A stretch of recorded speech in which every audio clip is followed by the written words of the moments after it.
কিন্তু আজিতো যোৱা 4 দিনৰ পৰা মোৰ পত্নী আৰু মোৰ কন্যা সন্তানটি ধৰি লওক বিহু খাবলৈ যাওঁ বুলি কৈ ঘৰৰ পৰা ওলাই গৈছিলে, কিন্তু আজিলৈকে মানে ঘৰলৈ ঘূৰি অহা নাই। তেওঁ নিৰুদ্দেশ হৈ আছে। এজাহাত দিছো থানাত মানে চব তেওঁলোকে চাই আছে।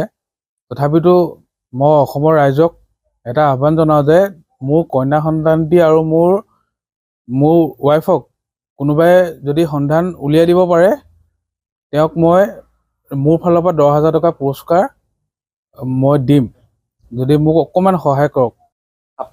আপোনাৰ যি পৰিয়ালবৰ্গ আছে, আত্মীয় আছে, দূৰ দূৰণিত আপোনাৰ বংশৰ মানুহ আছে, তেওঁলোকৰ লগত যোগাযোগ কৰিছে নেকি? কৰিছোঁ সকলোৰে ঘৰত কৰিছোঁ। কাৰো ঘৰলৈ তেনেকৈ যোৱা নাই বুলি কৈছে। কৰি আছো। এনে কি সন্দেহ কৰিছে আপুনি? সন্দেহটো তেনেকুৱা একো নাই বাৰু, কিন্তু মোকতো তেনেকে ক'বাতো ঘৰলৈ বিহু খাবলৈ যাওঁ বুলি কৈয়েতো ওলাই গৈছে।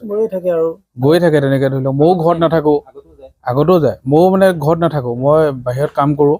এতিয়া ঘৰত নথকা অৱস্থাত মোক কৈছে যে মই লগৰ ছোৱালীজনী বিহু খাবলৈ ঘৰলৈ যাওঁ।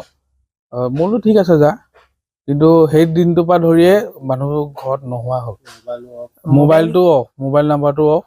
আৰু যদি কোনোবাই সন্ধান পায়, মই নাম্বাৰ এটা দিছোঁ, এই নাম্বাৰটোত মোক যোগাযোগ কৰিলে হ'ব। আৰু যোনে মোক সন্ধান উলিয়াই দিব মোৰ ছোৱালীজনী আৰু মোৰ ৱাইফক, তেওঁক মই 10,000 টকা মোৰ ফালৰ পৰা উপহাৰ দিম। মোৰ ছোৱালীজনী 7 বছৰ হৈছে।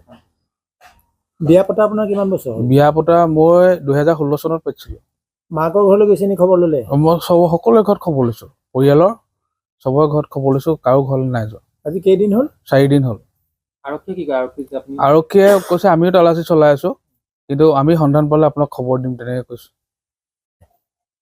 কিন্তু আজিতো যোৱা 4 দিনৰ পৰা মোৰ পত্নী আৰু মোৰ কন্যা সন্তানটি ধৰি লওক বিহু খাবলৈ যাওঁ বুলি কৈ ঘৰৰ পৰা ওলাই গৈছিলে, কিন্তু আজিলৈকে মানে ঘৰলৈ ঘূৰি অহা নাই। তেওঁ নিৰুদ্দেশ হৈ আছে।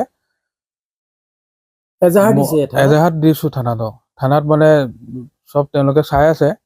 তথাপিতো মই অসমৰ ৰাইজক এটা আহ্বান জনাওঁ যে মোৰ কন্যা সন্তানটি আৰু মোৰ ৱাইফক কোনোবাই যদি সন্ধান উলিয়াই দিব পাৰে, তেওঁক মই মোৰ ফালৰ পৰা 10,000 টকা পুৰস্কাৰ মই দিম, যদি মোক অকণমান সহায় কৰক।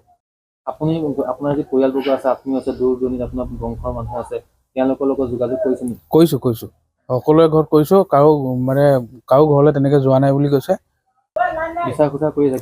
কৰি আছো। এনে কি সন্দেহ কৰিছে আপুনি? সন্দেহটো তেনেকুৱা একো নাই বাৰু, কিন্তু মোকতো তেনেকে ক'বাতো ঘৰলৈ বিহু খাবলৈ যাওঁ বুলি কৈয়েতো ওলাই গৈছে। গৈ থাকে তেনেকে। ধৰি লওক ময়ো ঘৰত নাথাকো, আগতেও যায়। ময়ো মানে ঘৰত নাথাকো, মই বাহিৰত কাম কৰোঁ। এতিয়া ঘৰত নথকা অৱস্থাত মোক কৈছে যে মই লগৰ ছোৱালীজনী বিহু খাবলৈ ঘৰলৈ যাওঁ। মই বোলো ঠিক আছে যা, কিন্তু সেই দিনটোৰ পৰা ধৰিয়ে মানুহ ঘৰত নোহোৱা হ'ল। মোবাইলটো অফ, মোবাইল নাম্বাৰটো অফ।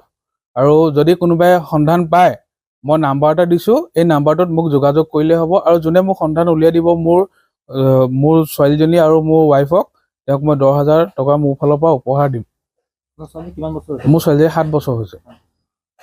বিয়া পতা আপোনাৰ কিমান বছৰ? বিয়া পতা মই 2016 চনত পাতিছিলোঁ। মাকৰ ঘৰলৈ গৈছে নি খবৰ ল'লে? মই সকলোৰে ঘৰত খবৰ লৈছোঁ, পৰিয়ালৰ চবৰে ঘৰত খবৰ লৈছোঁ, কাৰো ঘৰলৈ নাই যোৱা। আজি কেইদিন হ'ল? 4 দিন হ'ল।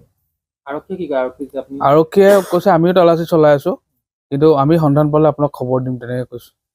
যিকোনো খবৰৰ বাবে যোগাযোগ কৰক 7099017330 লগতে 7099017110 নম্বৰত।